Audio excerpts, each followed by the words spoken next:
Bom dia a todos, meus irmãos.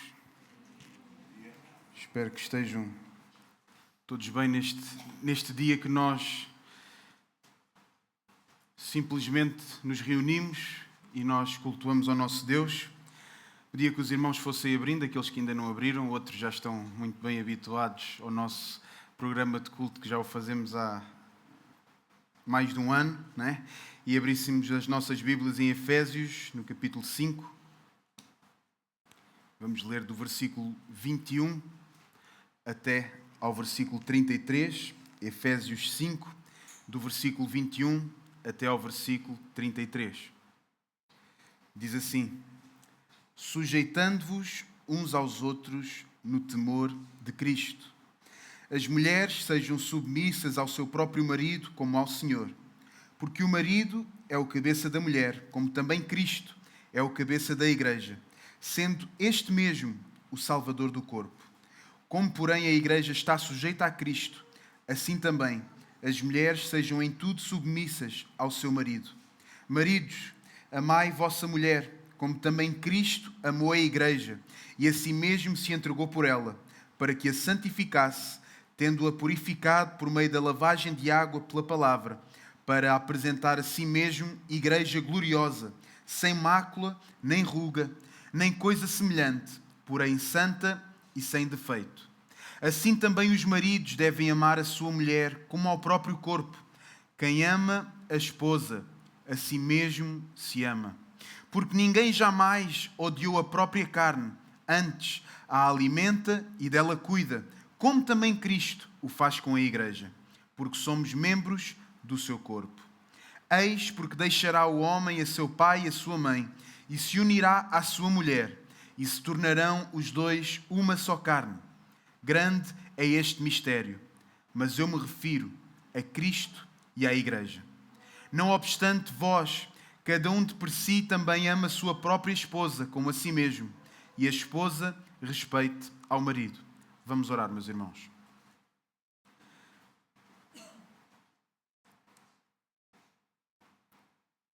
Deus Pai, nós nos dirigimos a Ti em oração mais uma vez nesta manhã, agora pedindo que Tu abres os nossos corações e lá coloques a Tua bendita palavra. Alimenta-nos nesta manhã, faz com que Cristo seja glorificado e honrado neste lugar e que isso possa ser visível ao longo da semana que hoje se inicia. Nós oramos no nome de Jesus. Amém. Podemos tomar os nossos lugares, meus irmãos.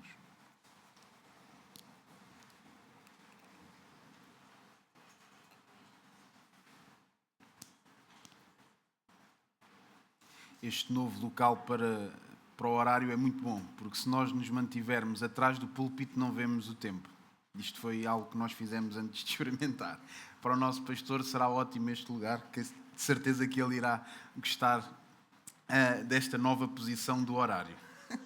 Mas, meus amados, tal como nós lemos, hoje será um texto polémico, né?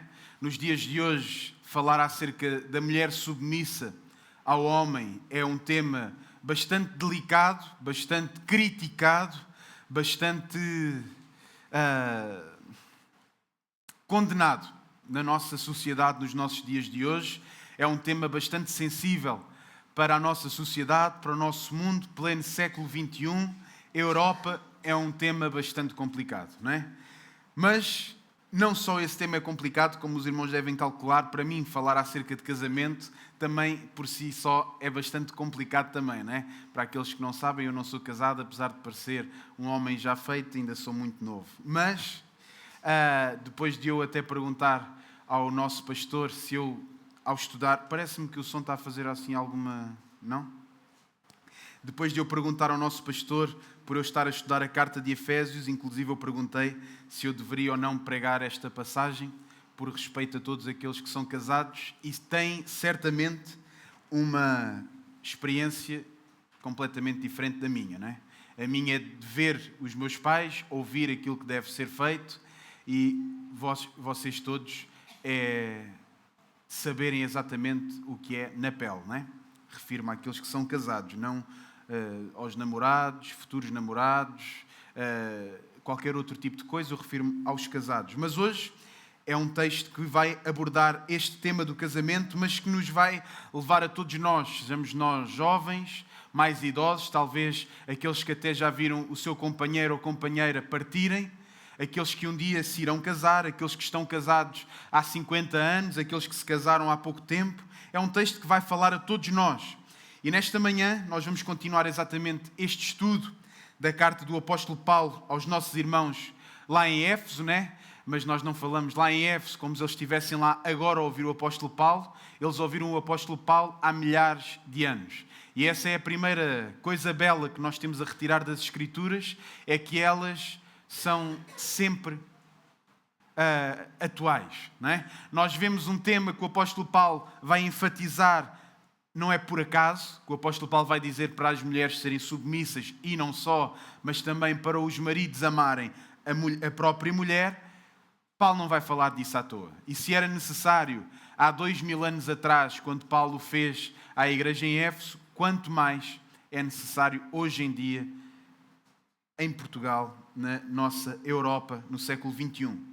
E tal como nós tínhamos visto, não sei se os irmãos se lembram ou não, mas nós, na última vez que estudámos esta carta, quando meditámos no capítulo 5 até ao versículo 21, nós falámos, e eu falei exatamente acerca desse versículo, o versículo 21, que diz: sujeitando-vos uns aos outros no temor de Cristo. Talvez aqueles que não se lembravam, ou não estiveram presentes, ou não ouviram mais tarde a pregação no YouTube, estranharam nós hoje iniciarmos no versículo 21 e não no versículo 22, onde começa o parágrafo, e inclusive a maior parte das nossas Bíblias dá um novo título, como o lar cristão, marido e mulher. Mas porquê é que nós viemos do versículo 21? Porque esse versículo é a ponte do tema que o apóstolo Paulo está a falar nos versículos anteriores. Tema esse é a diferença entre o amor do mundo e o amor sacrificial, ou seja, o amor do mundo e o amor de Deus, revelado em Cristo Jesus. E esse versículo 21 é a ponte para o nosso tema de hoje. Se nós hoje dessemos um título, e eu digo sempre desta maneira que não tem muito sentido, porque não é se dessemos, é eu dei, por isso está dado, tá? O título hoje é Cristo e a Igreja, um modelo de casamento. Cristo e a Igreja, o modelo de casamento. Nós vamos ver que para nós conseguirmos, nós, homens e mulheres, conseguirmos viver este modelo, conseguirmos viver um casamento segundo o modelo de Cristo, nós vamos precisar muito do versículo 21. Versículo esse que nós já lemos e vamos ler novamente. Sujeitando-vos uns aos outros no temor de Cristo. Então será a partir daí que nós iremos iniciar. Tal como eu falava há pouco, este é um texto pouco falado nos dias de hoje nas igrejas. É um texto que é saltado em muitas igrejas. Um texto que é tentado, as pessoas tentam colocá-lo de parte, tentam ignorá-lo, mas nós não podemos fazer isso. De facto, é um texto sensível para os nossos dias de hoje. Não há mulher, por mais santa que seja, por mais piedosa que ela seja, que não se sinta tocada ao ouvir que ela precisa ser submissa. E ao mesmo tempo não há homem, por mais santo, mais piedoso que ele possa ser, que ele também não sinta um toque na sua carne ao ouvir que ele tem que amar a sua mulher como a si mesmo. Que ele tem que colocar montes de coisas em primeiro lugar do que aquelas que ele talvez gostava de colocar. Mas a verdade é essa, meus amados. Existem dois extremos que devem ser rejeitados com a mesma força e a mesma determinação. Por um lado, é não falar acerca deste assunto pelo simples motivo de que nos dias de hoje o feminismo é um movimento muito forte e implantado na nossa sociedade. Esse é o primeiro motivo pelos quais muitos homens hoje deixam de falar acerca deste assunto, mas que nós devemos rejeitar essa ideia com a maior força. Por outro lado, temos de um lado o feminismo, do outro os irmãos já devem calcular qual é que é o machismo, que coloca a mulher como menos que o homem, é um ser inferior ao homem e faz com que a mulher seja como que um boneco nas mãos de um homem. Já que ela tem que ser submissa, então o homem pode decidir fazer tudo e a mulher tem que se sujeitar a tudo aquilo que o homem quer. Não. Se nós somos rápidos a condenar qualquer um destes pensamentos, devemos ser tão rápidos a condenar o outro. Mas hoje em dia a nossa sociedade decidiu apenas condenar o machismo. A nossa sociedade hoje, tanto os homens como as mulheres, gostam bastante do feminismo. Tanto que eles até dizem que o feminismo é igualdade entre o homem e a mulher. E nós hoje, já o Daniel nos leu no início do nosso culto, que não há essa igualdade como o mundo quer colocar entre o homem e a mulher. De facto, são dois seres humanos, mas que têm funções completamente diferentes. E quando o homem tenta fazer com que essas funções sejam iguais, tanto a mulher como o homem tenham as mesmas funções, nós vemos no que é que isso dá e basta olhar à nossa volta. Paulo já nos mostrou o plano de Deus para a nossa salvação e esse deve ser sempre a nossa maior ênfase, deve ser também o nosso maior objetivo quando pregamos a palavra de Deus, é pregar para a salvação do outro. E nós já vimos que o apóstolo Paulo coloca sempre alguém no centro desse plano. E esse alguém é Cristo. Esse Cristo que morreu naquela cruz que nós todos conhecemos, quer os que já nascemos de novo, quer aqueles que não nasceram de novo, já ouviram que esse Cristo morreu numa cruz, ressuscitou ao terceiro dia. É esse Cristo que Paulo coloca sempre no centro de todas as coisas. E Paulo, a partir do capítulo 4, ele começa a aplicar o plano da salvação à vida prática dos seus ouvintes. Nós do capítulo 1 até ao capítulo 3, vimos Paulo a falar o que é o plano da salvação de Deus. Vimos que Deus tem o desejo de salvar os seus eleitos. Esse desejo ele já aconteceu na eternidade e ele está a ser consumado nos dias de hoje.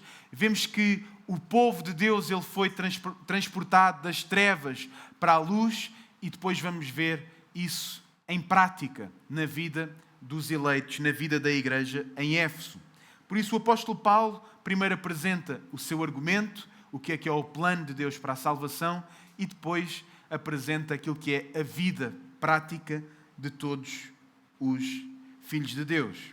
Então, meus amados, o versículo que nós podemos ler e entender qual é o objetivo nesta carta, mais precisamente na segunda parte da carta, é o versículo 1 do capítulo 4, que nós já o lemos, mas podemos voltar a ler.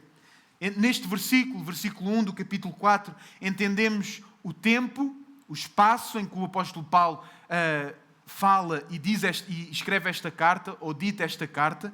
Diz Paulo: rogo-vos, pois eu, o prisioneiro no Senhor, que andeis de modo digno da vocação a que fostes chamados. Ou seja, é aqui que o apóstolo Paulo faz a ponte para a parte prática da vida, ou seja, o andar de modo digno. Mas porquê? Porque Paulo já tinha ensinado o que era o plano de Deus para a vida do homem. Então o apóstolo Paulo usa bastante esta expressão, como todos nós já sabemos, o andeis, etc., para nos mostrar como é que deve ser a nossa vida prática.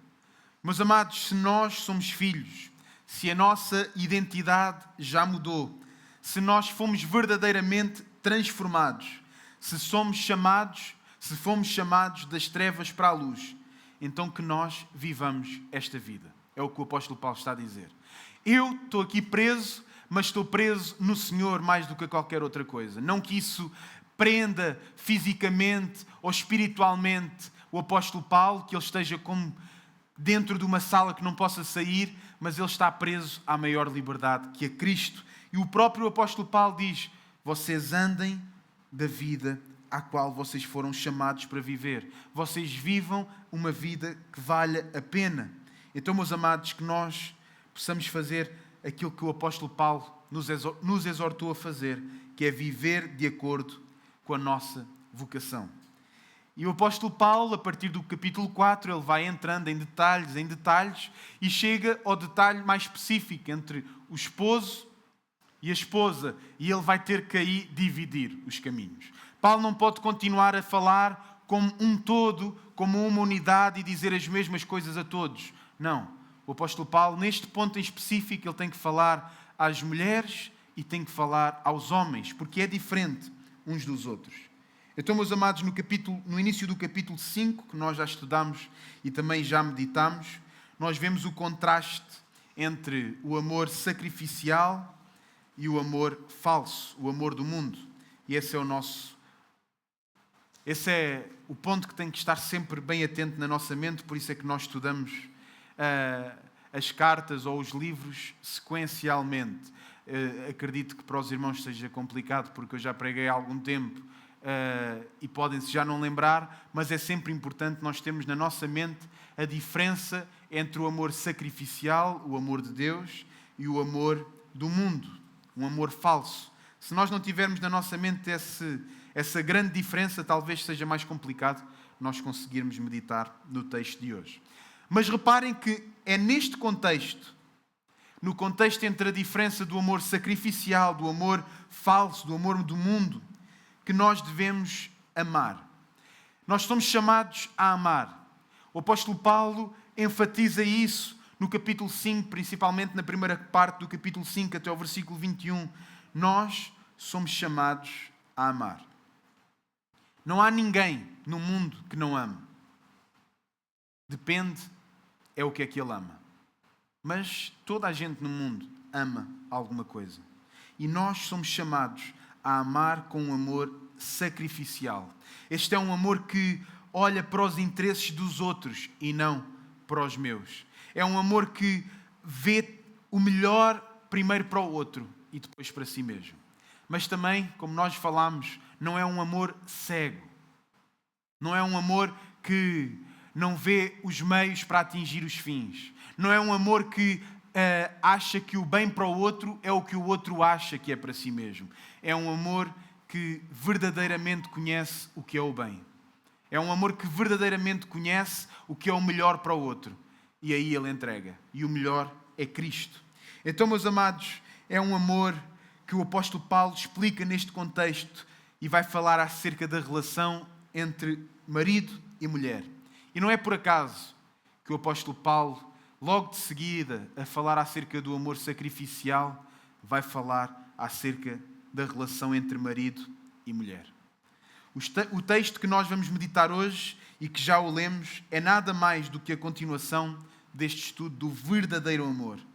A família, meus amados, mais precisamente o casamento, é um instrumento que Deus usa para nos aperfeiçoar e nos tornar cada vez mais semelhantes a Cristo. O casamento é um instrumento que Deus usa para tornar os homens e as mulheres mais parecidas com Cristo. Mas para este instrumento ser usado da maneira correta, ele deve ser vivido da maneira correta. Para este instrumento ter um bom resultado, ele é preciso ser vivido da maneira correta. Mais precisamente, ele é preciso ser praticado da maneira correta. Eu posso ter o piano mais caro do mundo, mas se eu não sei praticar piano, se eu não sei tocar piano da maneira mais bonita, de nada vai valer. Eu posso ter as melhores ferramentas à minha volta, mas se eu não sei como utilizá-las, de nada vai valer. Na verdade, o casamento ele é uma instituição divina e deve ser vivido dessa maneira. O casamento na terra deve ser vivido divinamente, de uma maneira santa, irrepreensível. E hoje, meus amados, como nós falámos logo ao início, no século XXI, nós vamos ver problemas que já existiam no século I. Vemos casamentos completamente desgovernados, porque nem o homem nem a mulher se sujeitam à autoridade das Escrituras. Esse é o grande problema dos dias de hoje. É casamentos completamente desgovernados, porque nem o homem nem a mulher se sujeitam às Escrituras. Vemos hoje em dia em todo o mundo, quer sejam cristãos, quer não, as pessoas se casam, é verdade que cada vez menos, mas em todo o mundo existem pessoas casadas, mas é bom nós lembrarmos que o casamento foi criado para ser vivido da maneira que Deus quer. O casamento não foi criado para o mundo, no mundo o homem encontrar uma mulher, os dois se apaixonarem um pelo outro, casarem, serem felizes à sua maneira e depois, quando deixarem de ser felizes, se separam ou vivem a vida toda infelizes porque não se querem separar. Não foi esse o propósito de Deus. O casamento foi criado por Deus, ele é uma aliança entre o homem e a mulher e representa Cristo e a Igreja. Não é uma coisa que eu estou a dizer, é de facto o que Paulo diz várias vezes. Nós podemos olhar para o versículo 31 e levo-vos já lá, que nós já o lemos, e rapidamente nós nos vamos lembrar de outra passagem, mas vamos voltar a ler. Diz: eis porque deixará o homem a seu pai e a sua mãe, e se unirá à sua mulher, e se tornarão os dois uma só carne. Certamente os amados irmãos já se lembraram do que o Daniel leu no início do nosso culto, Gênesis, e obviamente hoje nós já lemos essa passagem, já meditamos, já está presente nas nossas mentes, e ainda bem, foi por isso que o Daniel leu essa passagem, mas todos nós, ou a maioria de nós, já conhecíamos esta passagem antes de a lermos hoje, e isso não é mau, é bom, até porque se os irmãos não se lembrarem de todo o contexto de Gênesis 1, 2 e 3, será difícil nós hoje irmos até Efésios 5. Não é? Nós vamos ter que ter na nossa mente Gênesis 1, 2 e 3, os primeiros 3 capítulos da Bíblia, para irmos até metade do Novo Testamento. Mas podemos ir já lá mesmo. Em Gênesis 2,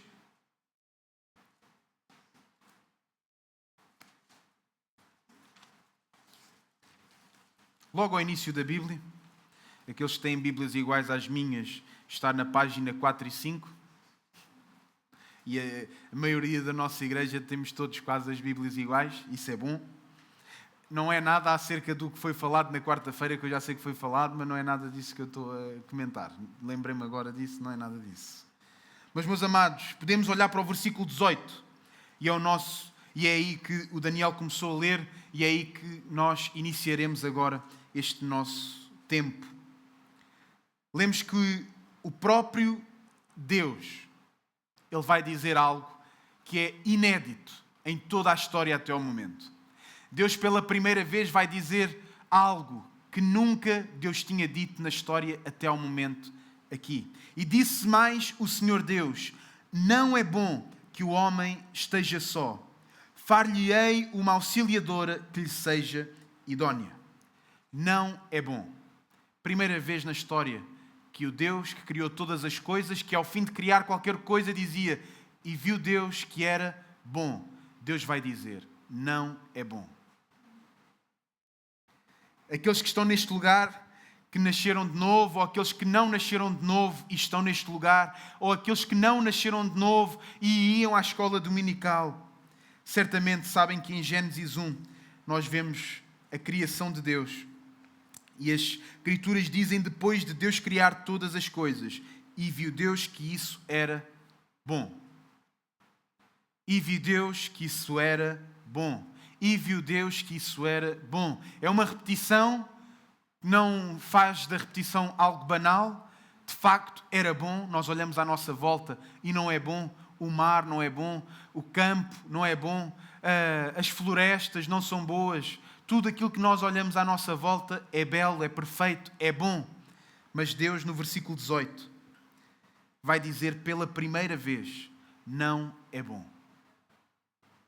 Isso não quer dizer que a criação de Deus afinal não era boa e Deus estava arrependido do que tinha criado e criou, e no início era tudo muito bonito, era tudo bom, e depois Deus vai a ver com mais pormenores e diz: não é bom. Não é isso que acontece.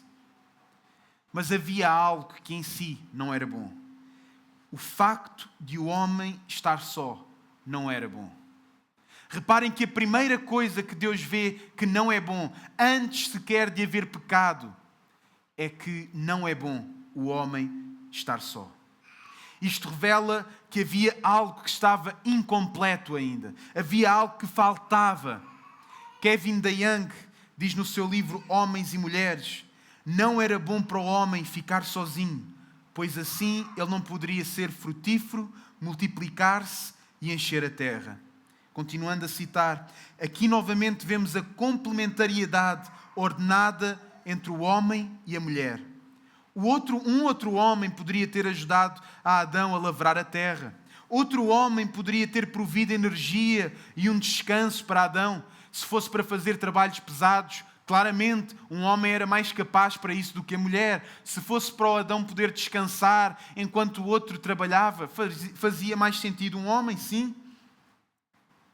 Deus podia ter dado a Adão um grupo de amigos para ele ter com que se relacionar. Deus podia ter dado a Adão animais que pudessem se relacionar com Adão. Atenção aos dias de hoje. Todos estes seriam úteis. Até seriam muito agradáveis. Por momentos mais agradáveis do que ter uma mulher ao seu lado. Mas nenhum seria um auxiliador. Nenhum seria um auxiliador adequado, idóneo para a principal tarefa que há no mundo: gerar e cuidar de outros seres. Gerar e cuidar de crianças. Se a humanidade deve dominar sobre a terra, é preciso haver um homem para cultivar o jardim e uma mulher para ser a sua auxiliadora, diz Kevin DeYoung. Como é natural, meus amados, um marido sem a sua esposa, ele está incompleto. Aquele marido que ama verdadeiramente a sua esposa, quando está num lugar onde a sua mulher não está, ele até parece que não sabe estar naquele lugar. E há uns que se revelam mais do que outros. Há uns que nós vemos que quando não têm a esposa, eles já nem sabem em que lugar é que hão de sentar. Há esposas que é exatamente igual. Está incompleto, falta alguma coisa. O homem jamais estará completo sem a sua esposa. Ele precisará sempre da sua auxiliadora, meus amados. Deus criou Eva, como nós podemos ler nos versículos 21 e 22, podemos ler: então o Senhor Deus fez cair pesado sono sobre o homem. E este adormeceu. Tomou uma das suas costelas e fechou o lugar com carne. E a costela que o Senhor Deus tomara ao homem, transformou-a numa mulher e lhe a trouxe. Eva e Adão são da mesma substância, mas ao mesmo tempo eles são tão diferentes. Eva, que vem do próprio Adão, que é formada através do próprio Adão, são iguais, mas ao mesmo tempo muito diferentes. O plano de Deus ao criar Eva não é porque Adão estava numa profunda solidão e ele precisava de algo para ele ter com que se distrair, para ele ter com que se dar, até porque Adão não estava à espera da sua auxiliadora. Adão foi criado, tinha montes de trabalho para fazer, montes de animais, uma terra só para ele. Se assim fosse, Deus poderia criar outro Adão. E com outro Adão talvez ele já saberia melhor como se relacionar com ele. Era igual a ele sabia como falar, podiam ir fazer os dois as coisas juntos, os dois ajudavam a tratar dos animais, a tratar do campo. Mas Deus não criou algo para multiplicar Adão, para fazer com que ele fosse mais um. Deus cria uma mulher que completa o próprio Adão. Deus cria as coisas de uma maneira perfeita. Deus não cria um ser que vai fazer com que Adão fosse melhor, como nós queremos nos dias de hoje. Ela acrescenta-me. Não. Deus cria uma mulher que completa o que estava incompleto em Adão. As primeiras palavras registadas na Bíblia por um homem, devem calcular qual é que foi o homem que está registado as primeiras palavras. Às vezes nós pensamos que foi Adão quando diz foi a mulher que me deste, mas isso já é mais à frente.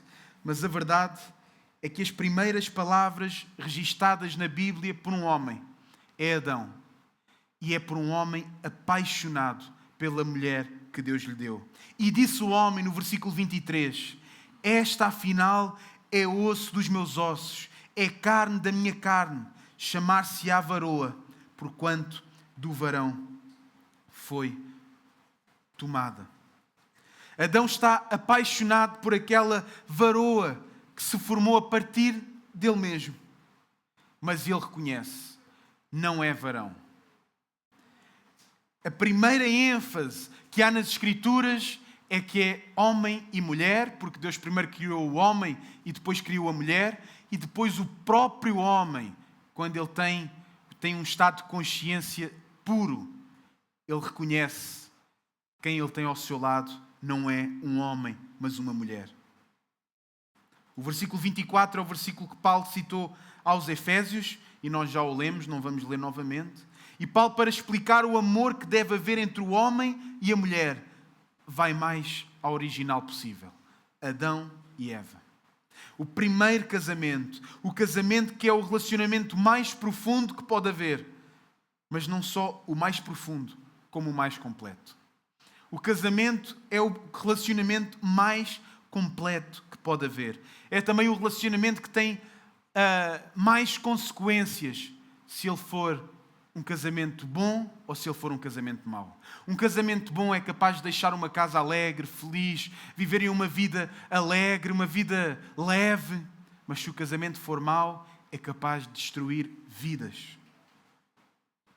Deus, quando institui o casamento, ainda não havia o pecado. Logo, nós devemos olhar e analisar o que é o casamento como algo completamente e perfeitamente santo. Quando Deus institui o casamento, não havia pecado. E nós devemos ter atenção a isso. Meus amados, muitos casamentos hoje em dia eles não resultam porque os homens e as mulheres não entendem que casamento é um plano de Deus. É um plano de Deus e não é um plano do homem e da mulher. É um plano de Deus e é um plano que implica motivos santos.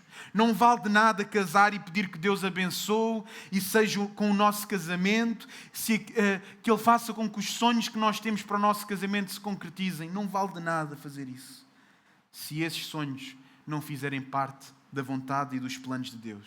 Deve ser exatamente o inverso. O próprio casamento é o plano de Deus. Nós não casamos para atingir os planos que nós fizemos, nós não casamos para atingir os sonhos que nós temos, porque o próprio casamento é o plano de Deus, o plano maior de Deus para a vida do homem e da mulher.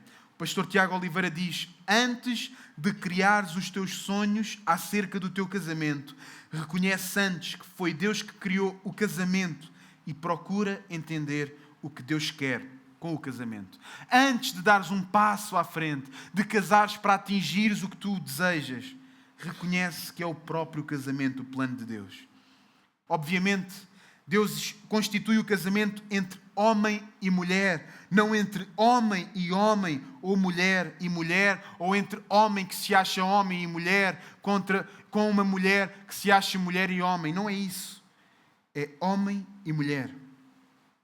São dois seres humanos, mas muito diferentes nas suas funções.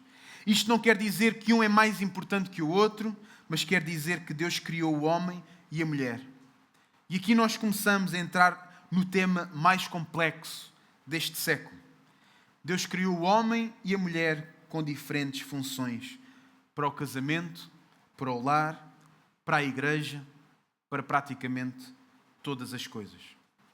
E Paulo começa exatamente a dizer qual é o papel da mulher no lar ou no casamento. E podemos voltar lá para Efésios. Versículo 22. Paulo dirige-se às mulheres e diz: as mulheres sejam submissas ao seu próprio marido, como ao Senhor.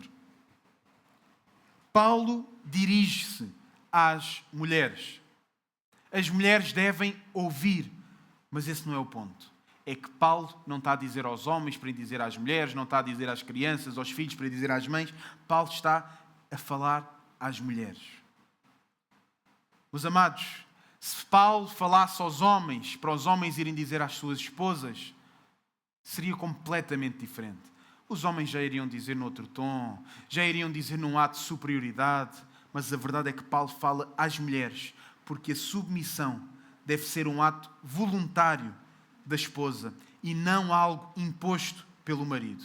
O marido nunca deve ter de chegar ao ponto de dizer: tu tens que te submeter a mim. Se chega a esse ponto, já está a mulher errada porque não se submete, já está o marido errado que está a entrar por caminhos que não deveria entrar. Cabe à mulher reconhecer o seu papel no casamento e fazê-lo voluntariamente. Com este argumento, todas as ideias de que nós somos machistas, de que nós achamos que os maridos devem dominar as suas mulheres, cai por terra automaticamente. Nós não cremos em nada dessas coisas. No mesmo versículo, lemos que a mulher deve submeter-se ao seu próprio marido. Mais uma vez, cai por terra todo o pensamento que a mulher é menos que o homem. Nós não lemos a mulher submetam-se aos homens. Não lemos isso. Lemos as mulheres sejam submissas ao seu próprio marido. Nenhuma mulher na nossa igreja tem que se submeter a qualquer outro homem a não ser o seu marido. A Bíblia não diz isso.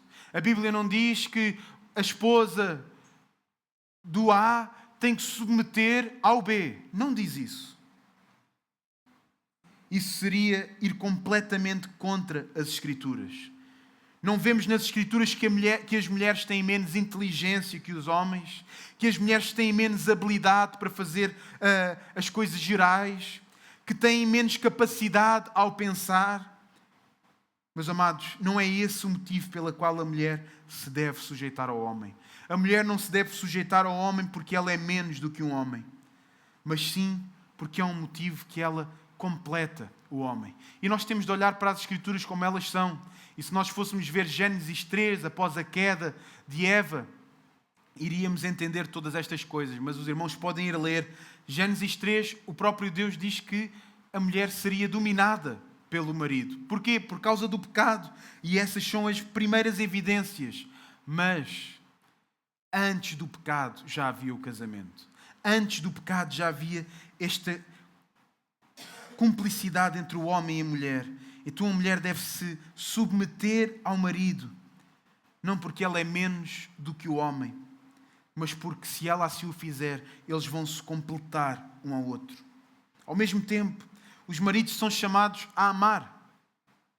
Paulo fala agora diretamente aos homens. Tal como fez às mulheres, Paulo vai agora dizer aos homens.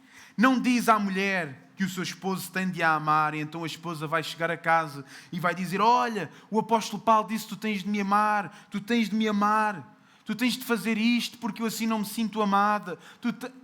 Não é isso que o apóstolo Paulo faz, porque creio que o marido, se a mulher chegar assim em casa, ele vai ficar já cansado de ouvir. Ele vai dizer: bem, quem é que é esse apóstolo Paulo para eu ir lá falar com ele? Não é isso. Paulo fala diretamente aos homens. Paulo diz para eles amarem.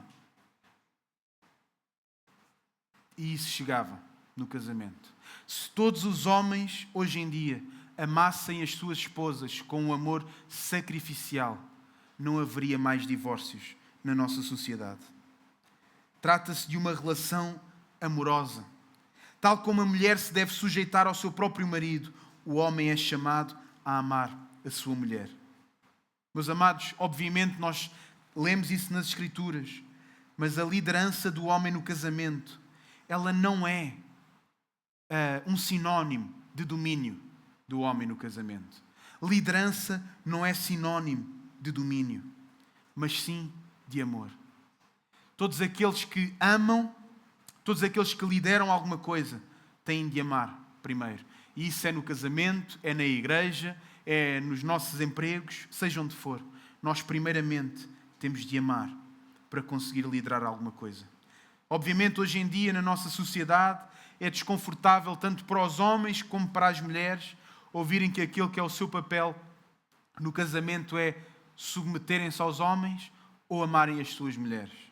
E as mulheres pensam: como é que eles acham nós que temos que nos submeter? Como é que eles acham que é desconfortável eles só ouvirem que têm que nos amar? Se vocês fossem homens, iam achar o contrário. Porque, por incrível que pareça, casamentos desgovernados, o homem submete-se à mulher. E a mulher mostra muito mais amor para com o homem do que o contrário. Os papéis trocaram completamente. Vemos homens que não fazem nada sem que a sua mulher saiba, sem que a sua mulher... Isso não está errado. Mas homens que se submetem às mulheres, isso está errado. Mas hoje em dia nós vimos o contrário. Hoje nós vemos exatamente o contrário daquilo que as Escrituras afirmam. Vemos homens que não são homens e mulheres que não são mulheres. E criticamos aqueles homens que se casam com homens, mas nós nos apaixonamos por mulheres com funções de homens. Meus amados, tenhamos atenção a todo o nosso proceder. Tenhamos atenção para nós vivermos de acordo com a vocação a que fomos chamados. Mulher tem funções de mulher, homem tem funções de homem. Homem que é homem ama a mulher que vive como uma mulher vive. E mulher que é mulher, ela só se submete a um homem como um homem deve ser. Meus amados, o facto de o homem e a mulher terem funções diferentes é uma das maiores ofensas hoje em dia para a maioria dos homens e das mulheres. Dizer que de um lado os homens fazem uma coisa, do outro as mulheres fazem outra, é das maiores ofensas que nós podemos fazer. Se queremos ir ofender alguém neste momento, é chegarmos à rua e dizermos isso. Enfatizar a liderança masculina e a submissão feminina faz com que a sociedade fique enraivecida, fique revoltada contra aqueles que proclamam simplesmente a Bíblia. É isso que a Bíblia diz. Se estás aqui nesta manhã e estás a dizer, bem, aquele rapaz que está ali em cima, certamente se estás contra mim não é isso que estás a pensar, mas eu vou falar como se estivesses a pensar com tanto respeito assim. Se estás a pensar que o que eu estou a dizer é completamente errado, deixa-me que te diga, tu estás completamente enganado. O pior que pode acontecer é nós ouvirmos a verdade e nós mantermos-nos iguais, estáticos, sem mudar. Acharmos que aquilo que nós estamos a fazer é o correto, aquilo que nós estamos a fazer é o que é, eu não vou mudar porque alguém está a dizer, não sou eu que o digo. Foi o apóstolo Paulo, usado pelo Espírito aos Efésios. Meus amados, o pior é que a Igreja, ao longo dos anos, ela contribuiu para nós chegarmos ao estado em que nós estamos hoje. A Igreja deixou-se moldar para que a sociedade não a atacasse. Jamais nós vemos na Bíblia que devemos fugir do ataque da sociedade. Mas a Igreja, como eu falava ao início, deixou de pregar estes temas. A Igreja deixou de abordar certas situações. Mas nós não vemos na Bíblia que devemos fugir do ataque da sociedade. O que nós vemos e o que eu vejo na Bíblia é um homem enfrentando todos os ataques ao ponto de morrer numa cruz, por causa de uma visão e estilo de vida completamente enganado. Cristo Jesus, Ele não fugiu dos ataques para ser ouvido. Ele enfrentou tudo aquilo que ia contra a vontade do Pai. Por isso, tenhamos cuidado com o pensamento deste mundo que facilmente entra nas nossas mentes. Não achemos que a sociedade evolui ao colocar as mesmas funções para homens e mulheres. Não caias no erro humano do século XXI de afirmar como é que em pleno 2025 as pessoas ainda pensam desta forma tão retrógrada. Como é que em pleno 2025 as pessoas ainda acham normal a mulher não ir trabalhar e ficar em casa a tomar conta dos filhos? Tem cuidado para não caíres nesse erro. Mas nós temos de olhar para este texto, para o argumento do apóstolo Paulo e entender o que é o casamento aos olhos daquele que criou o casamento. Deus. O casamento representa Cristo e a sua igreja. De acordo com as Escrituras, Cristo é o nosso maior exemplo para todas as coisas. Em toda a nossa vida, Cristo é o nosso exemplo. No casamento não é diferente. De facto, Cristo, Jesus homem, Ele não casou com uma mulher nesta terra, mas o casamento dele é o mais belo, o mais perfeito, o maior. E nós temos de olhar para ele como exemplo. Reparem na sucessiva repetição usada por Paulo para nós fazermos algo como Cristo ou como também a Cristo. Versículo 22, como ao Senhor. Versículo 23, como também Cristo. Versículo 24, como a igreja está sujeita a Cristo. Versículo 25, como também Cristo. Versículo 29, como também Cristo. Cristo, o nosso Senhor, é o nosso modelo para todas as coisas. Tudo é sobre Cristo, porque se não fosse Cristo, nada faria sentido. O casamento não faria sentido. Somente com Cristo, o casamento se torna algo com consequências eternas. Obviamente o casamento é até que a morte nos separe, certo? Mas o casamento, como nós logo ao início falávamos, tem como objetivo principal tornar-nos mais semelhantes a quem? Mais uma vez, a Cristo. Só com um casamento santo, puro, à luz das Escrituras, nós nos tornamos mais parecidos com Cristo. E aqueles que usam o casamento de maneira sábia, que vivem o casamento de maneira sábia, é exatamente isto que fazem. Tornam-se cada vez mais parecidos com Cristo. A submissão da esposa não é a um simples homem, não é a um simples homem que ela um dia encontrou, mas é a um marido que a ama como Cristo ama a igreja. A esposa não se vai submeter a um homem que simplesmente se deita com ela, que simplesmente come das refeições que ela cozinhou. E aí já me estão a chamar machista porque a mulher é a cozinha. Mas não é só isso. A submissão da esposa é um homem que a vai amar com um amor sacrificial, com um amor tal como Cristo amou a igreja. Assim como a glória da igreja é ser submissa a Cristo, também a glória da esposa é ser submissa ao marido. E isso não faz dela nada menos que o homem. Da mesma forma, o amor do marido pela esposa deve ser um amor perseverante, um amor santificador, um amor sacrificial, um amor protetor, um amor provedor e um amor que muitas vezes falta nos homens, um amor romântico. Ele deve amar a esposa não apenas como a si mesmo, mas mais do que a si mesmo. Cristo amou a igreja e a si mesmo se entregou por ela. Esse é o modelo que Deus dá para o homem amar a sua esposa. Deus coloca o patamar para o homem amar a esposa lá no alto, equiparando a Cristo morrer e entregar-se pela igreja. O principal motivo dos casamentos serem frustrados ou não funcionarem vem do mau entendimento deste funcionamento que Deus decretou.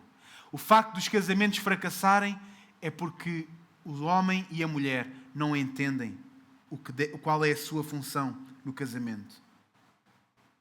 Deixa-me que te diga, o casamento não é um plano meu nem teu. Tu não és o centro do teu casamento. Enquanto o homem e a mulher se acharem o centro do casamento, enquanto o homem e a mulher usarem o esposo ou a esposa para cumprirem os seus desejos ou sonhos, serão infelizes ou viverão apenas momentos de felicidade enganosa.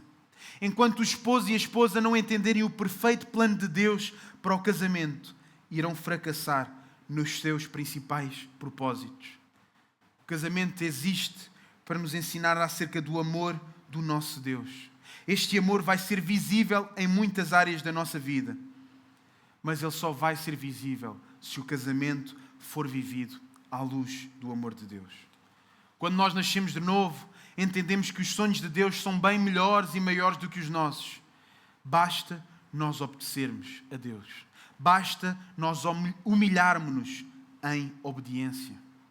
Meus amados, quer seja a submeter-nos ao nosso esposo, como nos submetemos a Cristo, quer a amar a nossa esposa como Cristo amou a igreja. É preciso humilhar para obedecer. O ponto principal é sempre Cristo. Porque qual é o marido que tem a dignidade para a sua esposa se sujeitar a ele? Qual é o marido que pode dizer com dignidade, sujeita-te a mim? Qual é o marido? Da mesma forma, qual é a esposa que merece ser amada em todo o tempo, com todo o amor, de forma ao marido se entregar por completo? Não existe. Não existe nem esposa, nem esposo dignos de terem um marido ou uma mulher tão belos quanto aqueles podem ser que imitam a Cristo. Meus amados, nós, a igreja, nós somos essa esposa que não merece ser amada por Cristo.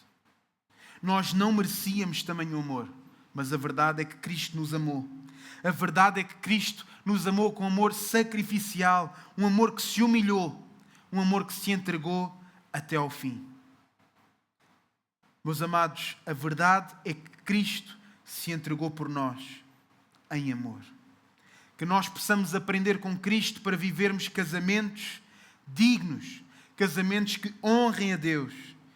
A forma como a mulher se submete ao seu marido vai revelar a forma como ela se submete a Cristo. Não há mulher que se submeta a Cristo, mas que se vanglorie perante o seu marido. Não há mulher que se submeta a Cristo e não se submeta ao seu marido. Da mesma forma o marido deve amar. E Paulo, nos versículos anteriores, já falou acerca do amor do mundo e o amor de Deus. E é exatamente acerca do amor que Paulo volta a falar. O marido deve amar, mas não com o amor que ele acha melhor para determinada altura. Hoje eu acho bem assim, amanhã eu acho bem daquela forma. Não. Deve amar com este amor sacrificial. Um amor que se entrega por inteiro. Um amor que serve os interesses da mulher e não os seus próprios. Um amor que o principal objetivo do homem deve ser um amor que leva à santificação da sua esposa. John Crotts, num livro que diz Homens Firmes, diz: o homem deve colocar as necessidades da sua esposa acima dos seus próprios desejos. O homem deve estar disposto a colocar o desejo da esposa em saber como foi o dia, acima da vontade de se sentar no sofá para assistir TV ou se sentar numa secretária para trabalhar ao computador. É mais importante o homem cuidar da sua esposa do que cuidar de qualquer outra coisa. Se queremos saber se um homem é santo e piedoso, basta-nos olhar para a sua esposa e iremos ter a resposta. Se queremos saber se um marido ele é um homem piedoso, basta ver se ele tem tratado do estado espiritual da sua mulher. O marido é o responsável pelo estado espiritual da esposa. A motivação para vivermos casamentos em obediência, meus amados, perante todas estas coisas que já falámos nesta manhã, só existe uma motivação. A motivação é Cristo. Cristo, ele tem de ser a própria motivação. O modelo, Cristo e a Igreja. Tudo é Cristo. Calvino, nas Institutas, diz algo muito interessante. O matrimónio foi ordenado por Deus para que fosse uma santa convivência de vida e não apenas um remédio contra a luxúria. O casamento não é apenas para tu não pecares contra os teus desejos sexuais, quer do homem, quer da mulher. Não. O casamento é algo santo. Por isso, marido, não usa a tua esposa para os teus desejos e depois lanças fora quando já não queres mais.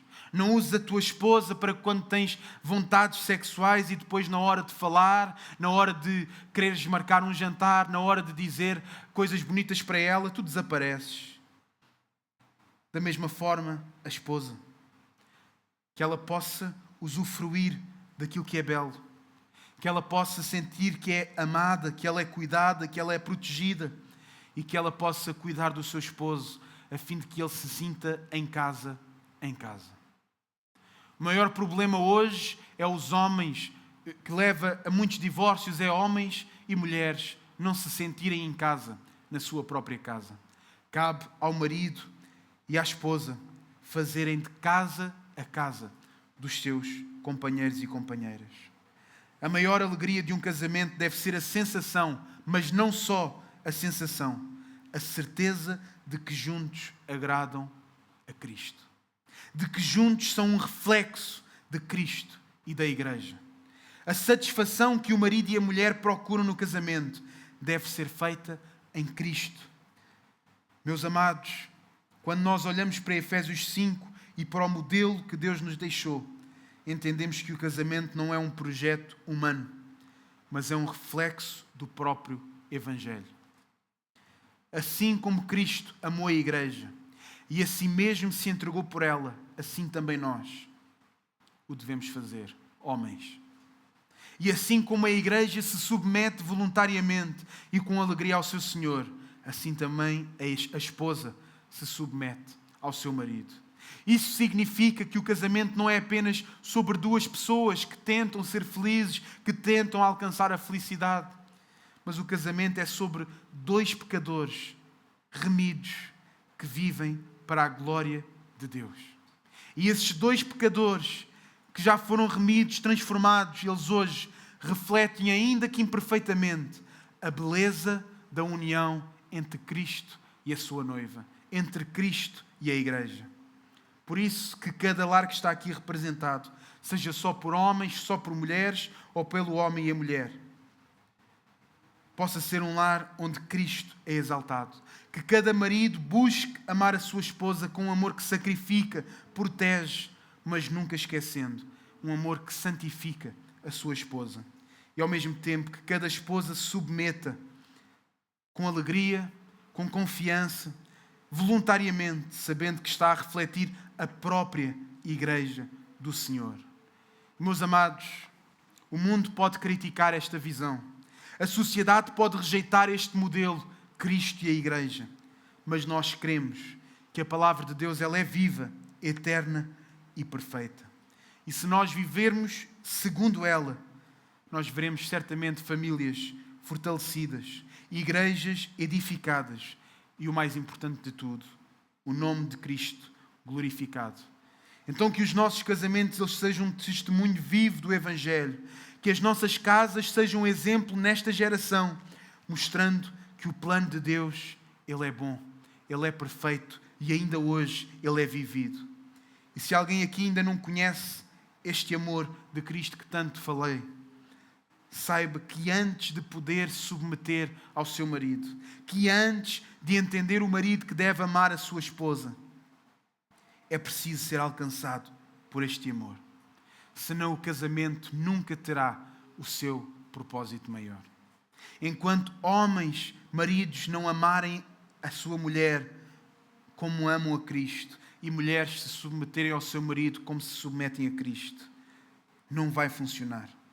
É preciso ser alcançado por este amor que se entregou na cruz.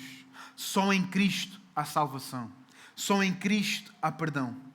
Mas também, deixa-me dizer, se algo que eu falei nesta manhã não tem sido assim na tua vida, se o teu casamento não é tão perfeito como aquele que nós gostaríamos que fosse, se tu ainda não és casado, mas principalmente se tu tens uma esposa ou um esposo que não vive uma vida assim, deixa-me dizer-te que só em Cristo há esperança. Portanto, irmãos e irmãs, vivamos os nossos casamentos como uma pregação diária do Evangelho. Que casais amigos nossos olhem para o nosso casamento e vejam Cristo e a Igreja. Até ao dia em que estaremos todos juntos, nós, Igreja, e iremos ter com o nosso noivo, Jesus Cristo. Até aí, nós pertencemos aos nossos maridos, às nossas esposas, mas eternamente pertenceremos ao nosso Senhor Jesus Cristo. Amém? Vamos louvar a Deus, meus irmãos.